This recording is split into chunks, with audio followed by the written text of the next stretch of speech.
The wind didn't just blow through the mountains that night. It screamed. A whiteout storm had swallowed the wilderness whole, erasing trails, landmarks, and even sound itself. Snow fell so thick it looked like the sky was breaking apart and collapsing onto the earth. Somewhere deep in that frozen chaos, a lone figure moved with steady purpose. The Apache warrior had been traveling for hours, tracking patterns only he could read in the storm. Tall, broad-shouldered, and wrapped in weather-worn leather and fur, he looked less like a man and more like something carved out of the wilderness itself.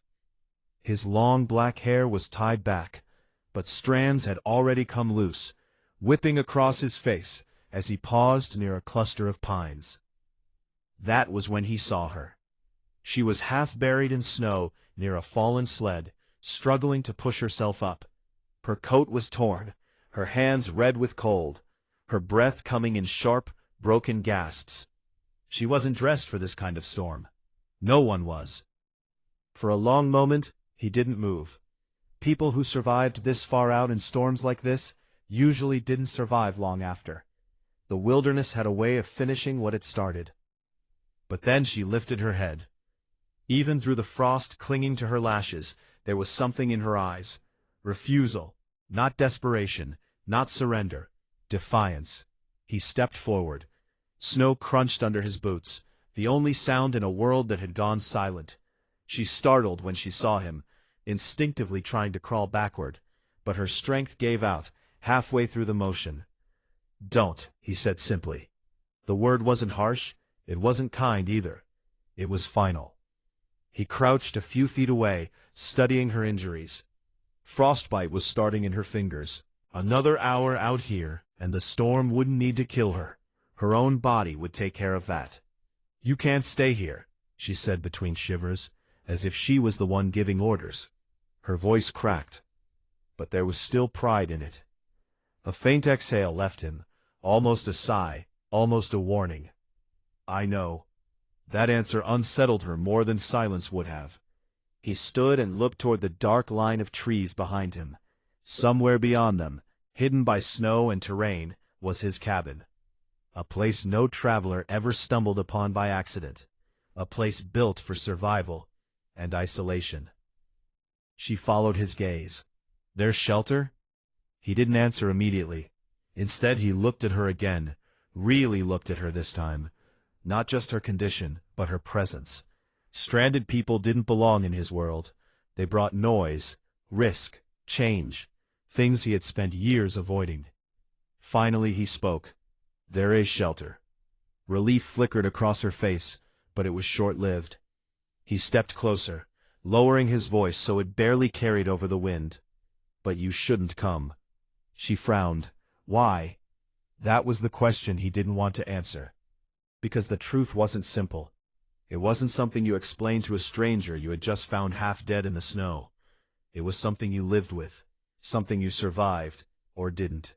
He glanced at the storm again, jaw tightening. The wind howled harder, as if it agreed with him. When he spoke again, his tone had changed. Not softer, but heavier. "I can't always control what I become when the storm comes." The words hung in the freezing air like a blade left unsheathed. She studied him carefully now. Most people would have taken that as madness, a threat, a reason to run. But she didn't laugh. She didn't dismiss it. Instead, she asked, "What does that mean?" For the first time, something in his expression shifted. Something restrained, tightly locked down behind years of discipline and isolation. His eyes darkened, not with anger, but with warning. "It means," he said slowly, "you don't stay here." Another gust of wind slammed through the trees, shaking branches like broken ribs. Snow swirled violently around them, erasing the world beyond a few feet. She should have listened. Every instinct, every logical thought, every survival rule told her to turn away from this man and disappear into the storm's edge. But she was shaking, half from cold, half from exhaustion, and the only direction that didn't end in death was the one he offered. She looked toward the hidden line of trees again, then back at him. "You're telling me not to go," she said, "but you're the only reason I can still stand." A long silence followed. He didn't deny it. That was the most dangerous part. Finally he stepped aside and motioned toward the trees. "5 minutes," he said. "No more questions, no wandering." She hesitated only once before forcing herself to stand. As she moved past him, she noticed something strange. He didn't follow immediately. He stayed behind for a moment, watching the storm like it was watching him back. And just before she disappeared into the trees, she heard him speak again. Not to her, to himself. "I shouldn't have brought her." Then he followed into the storm. And neither of them knew yet that stepping into that cabin would change everything, because the real warning wasn't about the storm outside. The trees swallowed them whole the moment they left the open clearing. It wasn't just walking, it was forcing their way through a living wall of snow and shadow.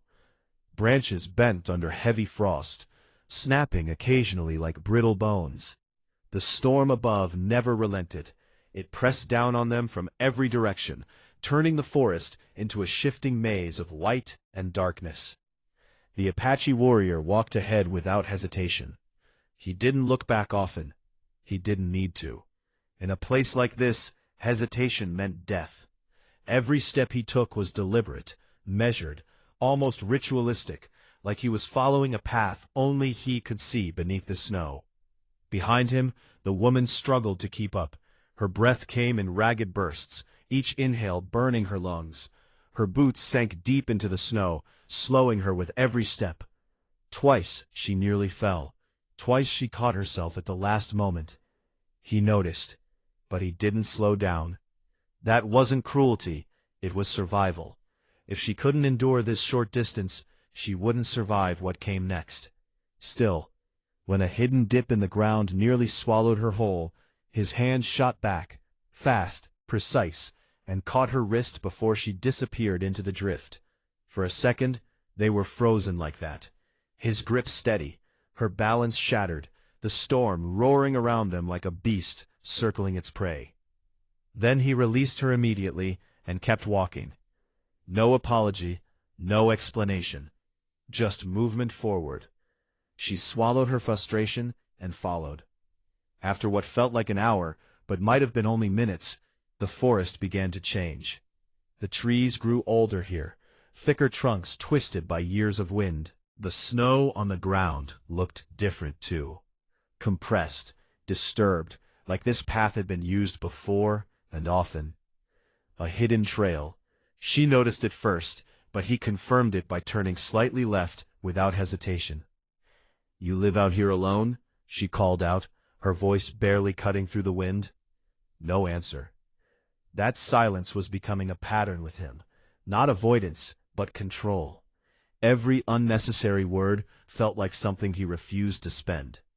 They continued deeper, until the forest opened into a small clearing, surrounded by jagged pines. At its center stood a structure. The cabin. It wasn't large, but it looked impossibly sturdy, as if it had been built not to welcome nature, but to defy it. Thick logs reinforced the walls. The roof sloped sharply to prevent snow buildup.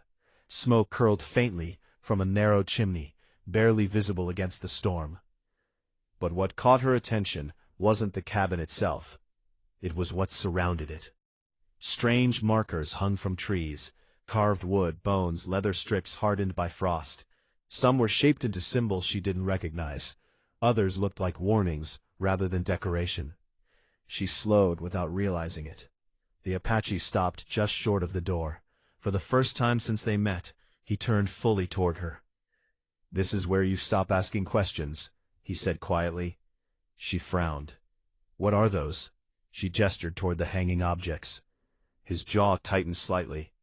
"Boundaries." That answer didn't help her understand. If anything, it made the place feel more distant, more sealed off from anything she knew. The wind howled louder behind them, pushing snow across the clearing, like waves in a frozen sea. The cabin stood at its center like an island that refused to sink. He stepped toward the door, then paused again. This time, his hesitation was real. It was small, but noticeable, He looked at her over his shoulder. "You still have a choice," he said. She blinked. "Out here?" His eyes shifted slightly, not to the cabin, but beyond it, beyond the forest, beyond survival. "Turn back," he said. "Try your luck with the storm." She almost laughed at that, but it caught in her throat. The storm she had come through wasn't something you tried your luck with. It was something that erased people. She looked at the cabin again. Warmth, shelter, survival. Then she looked at him. A man who lived alone in a place no one else could endure. "I don't think I have a choice," she said. That answer seemed to settle something in him, but not ease it. He stepped forward and pushed the door open. Warm air spilled out instantly, cutting through the freezing bite of the storm. It smelled of wood smoke, herbs, and something older, something earthy and unfamiliar, like a life lived far away from civilization. She stepped inside. The moment she crossed the threshold, the world outside disappeared behind her. The storm became distant, muted, almost unreal. Inside, the cabin was dim but alive. A fire burned in a stone hearth, casting shifting shadows across carved wooden beams. Fur-lined bedding lay neatly arranged in one corner. Supplies were organized with careful precision. Too careful, almost obsessive. And then she saw the details she wasn't meant to focus on. Scratches along the floorboards, deep marks in the wood near the far wall, and something heavy in the corner, half hidden under cloth and rope. He noticed her staring. Without turning fully, he said, "Don't touch anything." Simple. Final. The cabin was not just shelter. It was containment. And as the door shut behind her, sealing out the storm completely, she began to understand something unsettling. This place wasn't built to keep the world out. It was built to keep something in. The fire cracked softly inside the cabin, throwing uneven light across the wooden walls. Outside, the storm still howled, but it felt distant now, like a memory trying to break through thick stone. Inside, however, silence had a different weight. It wasn't empty. It was controlled. The Apache warrior moved with quiet efficiency, removing his wet outer layers and hanging them near the hearth. Every motion was deliberate, practiced, no wasted energy, no hesitation. He treated the cabin not as a home, but as a system that had to be maintained. The woman stood near the center of the room, unsure where she was allowed to exist. There was no welcome, no hostility either, just rules that hadn't been spoken yet. She finally broke the silence. "You live like this all the time?" He didn't look at her as he answered. "Yes." One word, final, no room for interpretation. She glanced around again, taking in more detail now that her body was beginning to warm. The cabin wasn't messy, but it wasn't normal either. It was restrained. Everything had a place. Tools hung in exact alignment on the wall, supplies stacked with almost military precision, firewood cut into identical lengths.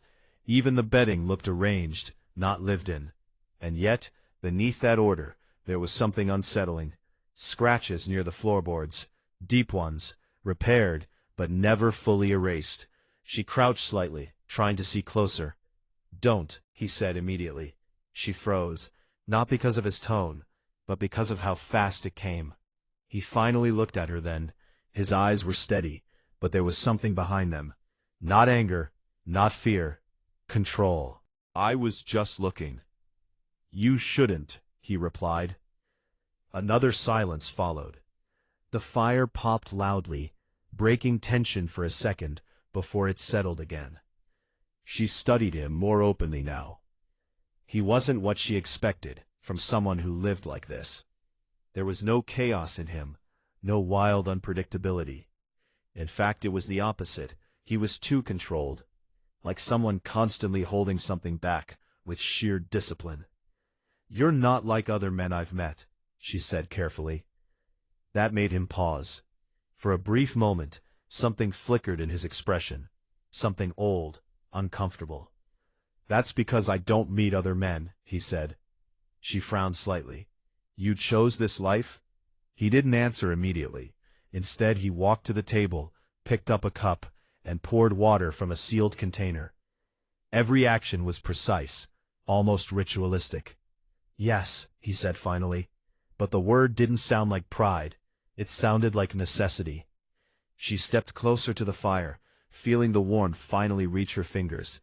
Her body was shaking less now, but her awareness of him was growing sharper. There was something about the way he kept distance, even inside a confined space.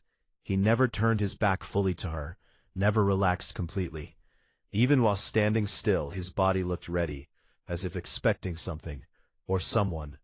You warned me before I came in, she said slowly, about not being able to control yourself.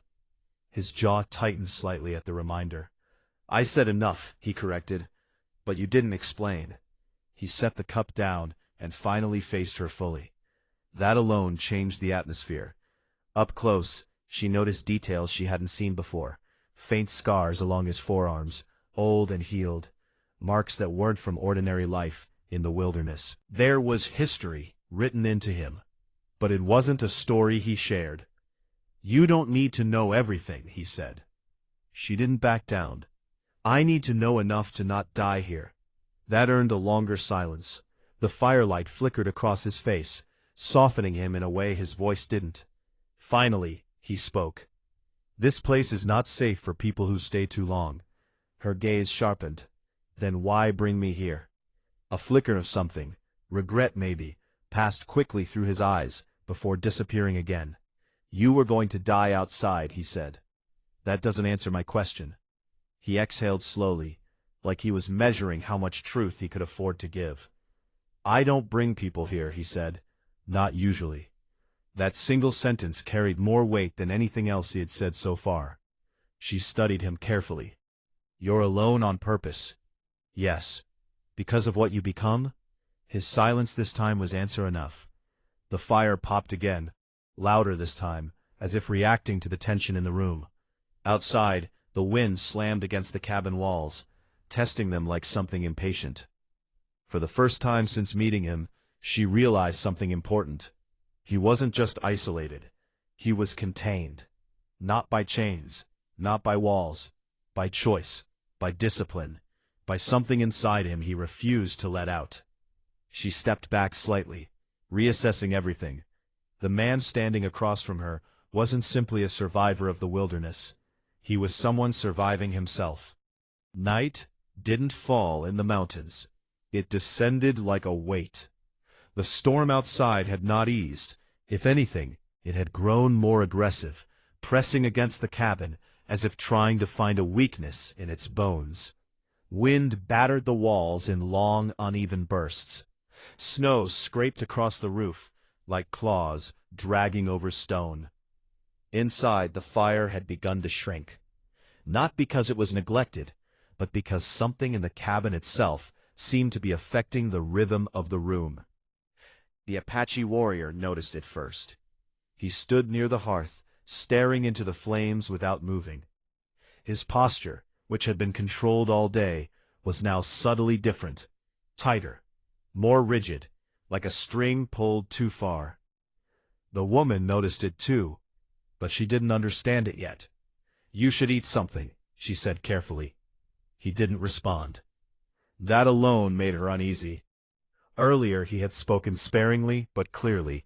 Now he seemed to be conserving even silence. She moved slightly closer to the table where supplies were laid out, trying to occupy herself.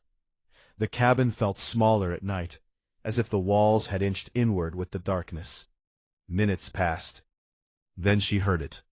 A shift. Not outside, inside. It was subtle at first, a change in breathing. His. She turned. He had moved away from the fire. His hand was braced against the wooden wall, fingers curled slightly, gripping harder than necessary.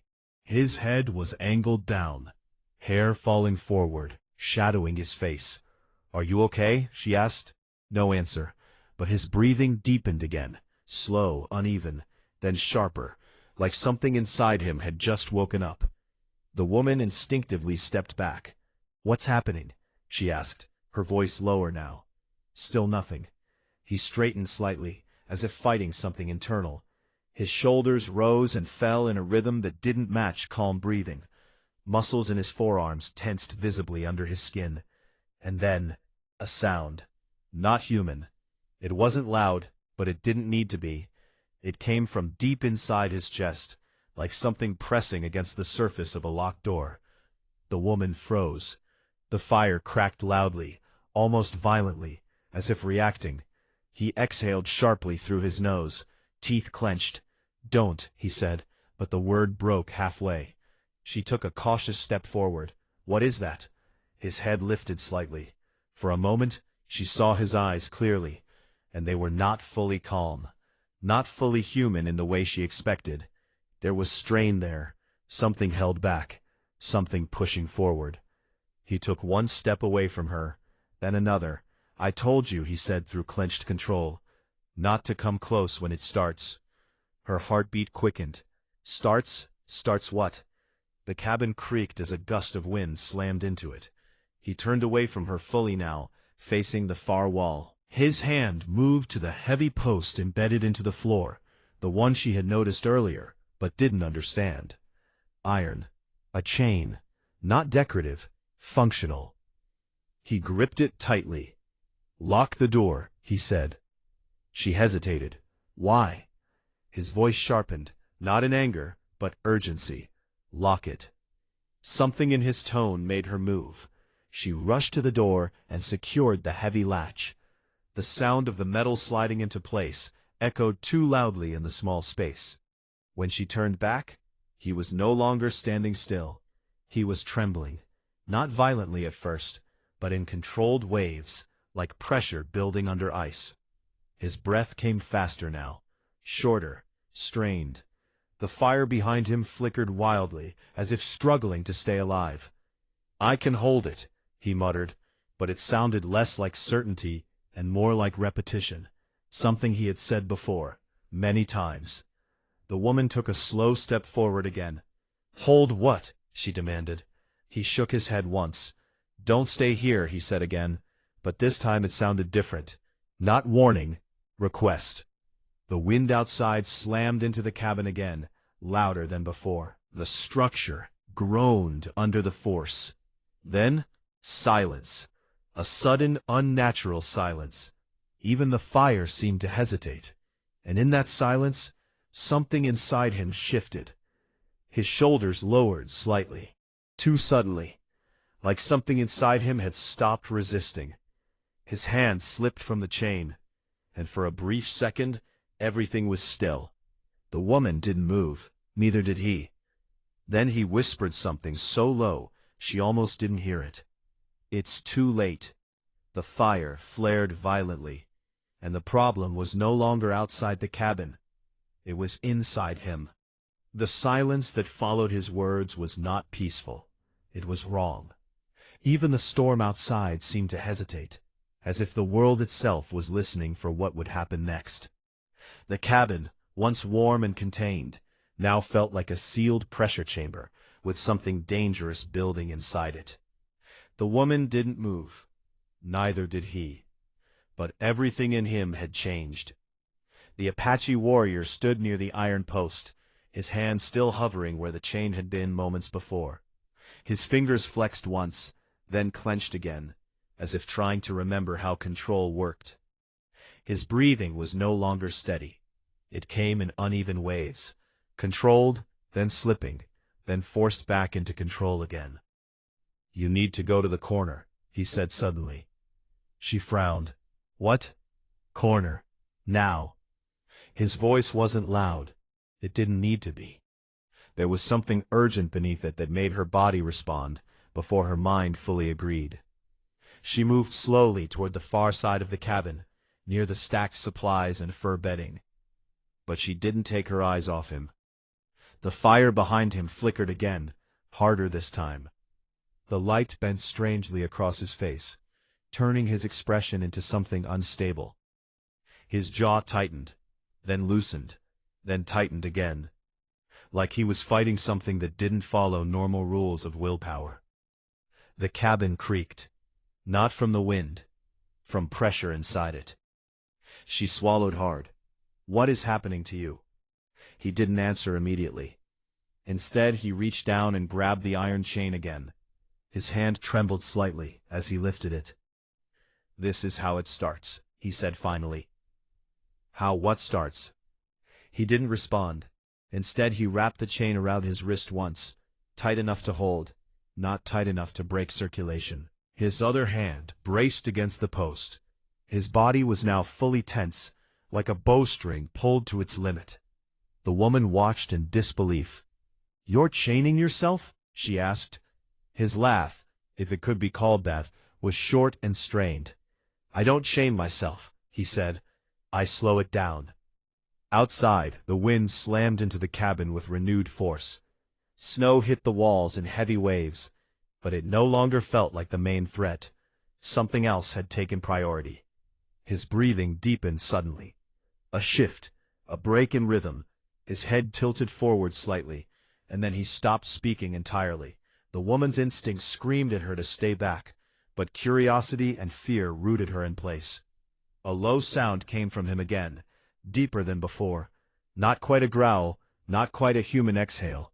The fire flared high, casting wild shadows across the walls.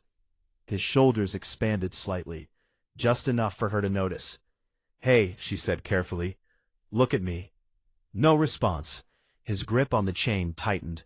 The iron creaked faintly under the pressure. Then his voice came again, but it was strained now, as if pushed through resistance. Don't come closer.